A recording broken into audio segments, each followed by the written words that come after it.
Oh yes, Mr. Bolanho Adeniro and Chris Nwokobia Jr. are still with us in the studio. Now, you were talking about, when Nigeria did so badly, just before we went on that break, and you want to ask Transparency International why they think, or why we did not do so well in some of the questions that they have asked. But from your perspective, when you talk about that particular index, why do you think that we did not do so well? So it's the EIU Country Service Report. Those are the ones that we want to engage because Transparency International relies on them and 9 or 8 other indexes. And I think in relation to that index, we don't know yet.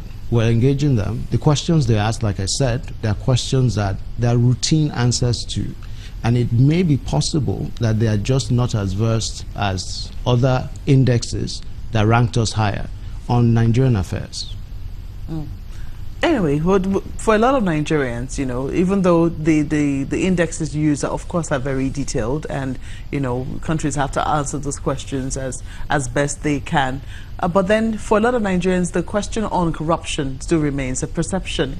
I'm sure that if we do like a countrywide assessment, asking Nigerians if they feel that the government is doing something about corruption or if there's been tangible improvement, the answers that you will get to be very varied. You will not get a categorical yes or a no, and that should worry government in terms of what it's, especially when it anchors its government on one of these cardinal pillars of fighting corruption. What do you think can be done in that respect? How can we begin to change the perception of Nigerians that indeed government isn't just making noise? Government is indeed doing something about corruption. Well, the situation on corruption is not going to change overnight. I think everyone is agreed on that point. And one of the things that you can, take solace in is the fact that there are some improvements that you can see. Our ease of doing business, because corruption used to inhibit a lot of business processes. And the ease of doing business, if you look at the World Economic Forum, where there's an improvement, and our rankings on the ease of doing business rankings globally, we've improved.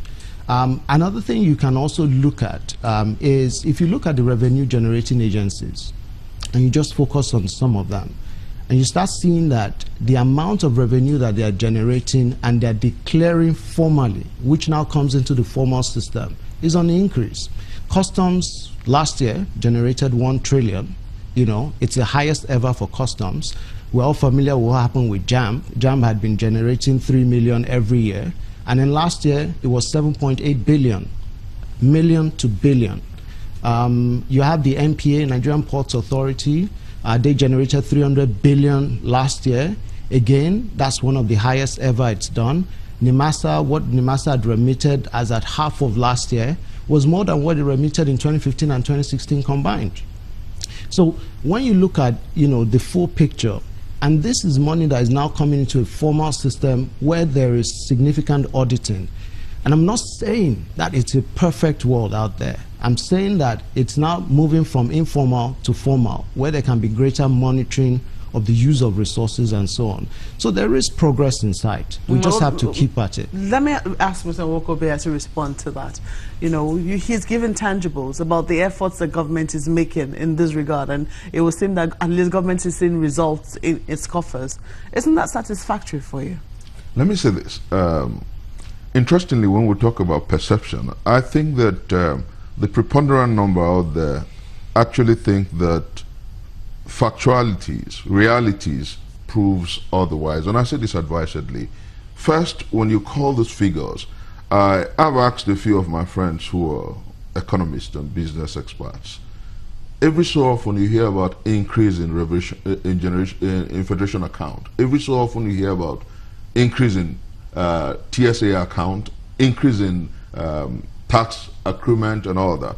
And then nobody tells us about how this government has plunged this country into the highest debts, local and foreign debts. We've incurred more than twice the debts left by previous governments. And I say this advisedly, this is what government must address. Then number two, one of the things we overlook is the fact that when we talk and bandy figures about... Sorry, can I ask where you got that fact from? Is that from the debt management company? Absolutely. And from the debt management office? It's risen from about 8 trillion to about 16.2 trillion.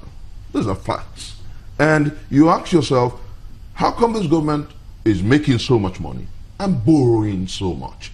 And that's one question that government has to address. And then fundamentally, when you talk about issues about the fight against corruption, Mokwe, one of the things that bothers and traumatizes the carapace of my mind is simply this. You're fighting corruption. Never have we heard in the history of this country about orphan funds, monies without owners. Never. And you think Transparency International will not be worried? How do you mean off funds? What does that mean? You recover funds, no owner. You find over 40 million in Kaduna Airport, there's no owner. Over 400 million at Legico Flats, no owner. Several funds, properties are forfeited. You want to, like Mr. President said a few days ago, that they will have to sell off some properties. And lawyers are saying, who owns these properties? From who were they recovered? If you're fighting corruption, openness is one of the parameters. Tell us who stole what. And that's what they caught in Ikeja. Asked the federal government. Up till now, nothing has been done. In fairness, Mr. Nwakobia, to the point about the debt, I do understand, based on my reading, that the debts, there were some billions of dollars taken from the Eurobond, for example, used to restructure existing legacy debts that existed before this administration. So the number appears a bit larger than it does if you take out the number that was actually taken by this administration alone. So I think that that's a very important point of correction for the sake of our viewers' understanding. No, I agree. But the point is, 2016, 2017, huge borrowings. And the National Assembly had to ask questions about it. Huge borrowings. And you, on the one hand, you're telling us so much inflow, so much income, and then you're borrowing so much. That's the fundamental. Now, another thing we cannot take away from the Transparency International and the reason they reached their figures is the fact that, as you and I talk, one thing that you must note is, I've heard people in the public domain say that, oh, never have we fought corruption the way we're fighting in this administration. That's very untrue.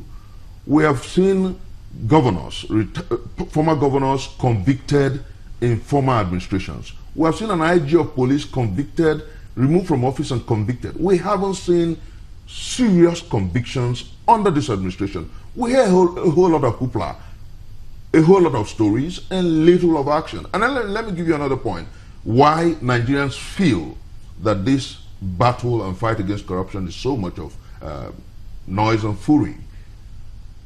It took the Nigerian people so much months before this administration removed the past secretary to the federal government of the Federal Republic of Nigeria. It took so much. It took the Nigerian people agitation and criticism before a certain Mayena who was brought back to government was removed.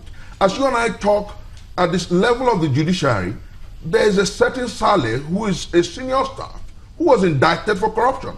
People are being restated. Zachary Biu is in government, who was indicted and removed from the police. Cronyism is corruption. Nepotism is corruption. Nigerians are not blinded by political gerrymandering and partisanship. The truth is that if we must move this country forward, we must put country first. And that's what we stand for. And my criticism, and so many people who criticize government a la the fight against corruption, are simply saying, give the fight a bite. We're not saying we are opposed to you or we hate government. Some people misunderstand criticism of government for hate, and that's not true. We're saying that the time has come to move this country away from the jangling discord of poverty, disease, and this. And remember, like Mampoe noted, this problem about insurgency cannot be divulged from corruption. If the past military heads spent money judiciously in equipping the armed forces, perhaps we would have been able to decimate effectively Boko Haram. So we are saying that the time has come to do what is right and do it properly.